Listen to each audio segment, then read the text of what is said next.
90s where most of the solutions were strictly for voice, and they're oftentimes passive solutions just designed to get the signal from point A to point B throughout a facility.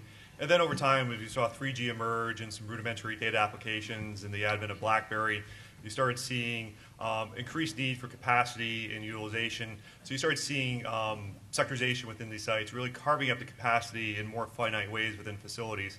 Now that we see with the advent of smartphones and the emergence of 3.5G, 4G, really it's all about no longer designing just for voice. It's really ensuring that data capabilities and throughput are maximized to meet the standards of whether it's LTE or WiMAX or HSPDA+. So basically, it's all about ensuring that the signal quality is as strong as possible and effective as possible to make sure that the data rates are going through as quickly as possible to maximize utilization of spectrum. So it's all about the end user experience from a data speed perspective going forward, not just about voice. Yeah, I think we're seeing really two right now, and the big one would be your universities.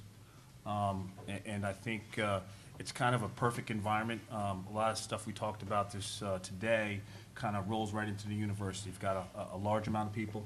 You've got users who use YouTube and all the other applications that are on their iPhones. Their environments, a lot of these campuses have grown over time. So we're seeing a big or large increase of information in the universities, as well as a lot of the universities have these strategic plans for building out their campus, putting more buildings on. So now they've got to look at not just their Wi-Fi networks. They got to look at how do I provide cellular coverage for my students, which in turn to their customers. So really in the education space, we're seeing a lot more, and I think that'll continue to grow. Okay. I think the other one would be healthcare. Again, a lot of campus environments with some of your larger healthcares across the country. Again, I think a lot of the healthcare software manufacturers are starting to write applications that can run over the handset. So we're also seeing a big push in the healthcare space. I heard an interesting Philly anecdote, actually. The Comcast Center, when it was constructed, we won't talk about the plumbing, but if you know that anecdote, but Brian Roberts, the chairman, specifically discussed cellular coverage in the building. And the company the REIT that put the project together, the first phone call they received was from Brian about a complaint in the building, was from Brian Roberts' secretary, because when Brian drove down into the sub-basement to park his car, his BlackBerry cut off. He got into the elevator, his BlackBerry cut off. He got up to the 40-some-odd floors where his office is, his BlackBerry cut off. And he was obviously not happy. And it just happened they hadn't commissioned the DAS yet. So about a week later, that DAS was functional, and I actually think that the folks that did it are in the room. But that was an anecdote I was told by the real estate company that put together that project. So it usually comes from the top down, the concern about that cellular signal. As a provider going and building out, I think it's really critical that you do your homework in the community, and you need to reach out to those constituencies, and also with the help of our carrier partners, it's really important that you show the community that need is there, and just like a tower build, a lot of times you have to prove the need for the DAS.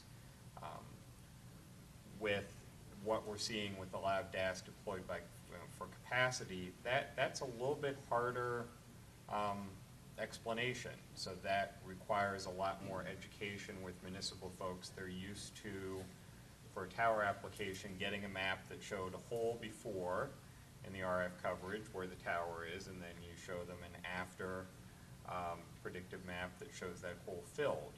A lot of DAS we're deploying is really for capacity. So we can tell that story, but that's a little bit complicated story to tell. Explain that you have signal, but it's not enough. So the I think what it all adds up to is it's a complicated effort. It's really necessary that you plan up front, that you identify everybody you need in the constituencies. You really have to identify what their drivers are and what their concerns are, and really go out and meet those proactively and really try to partner with the communities. the hardest part of, I think, my job is trying to, again, help enterprise customers understand in-building coverage.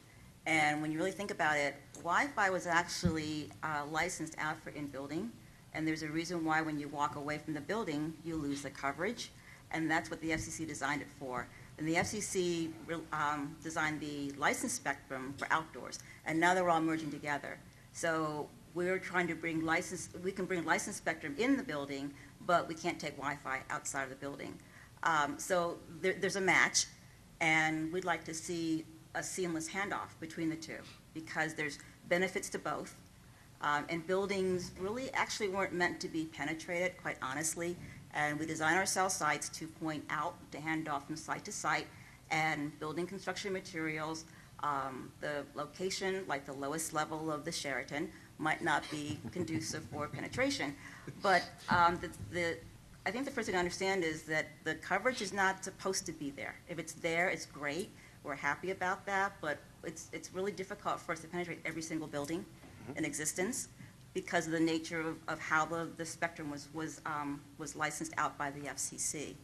So again, bringing the synergies together, using the Wi-Fi where appropriate. Inside, we're seeing voice over IP with the Wi-Fi as well.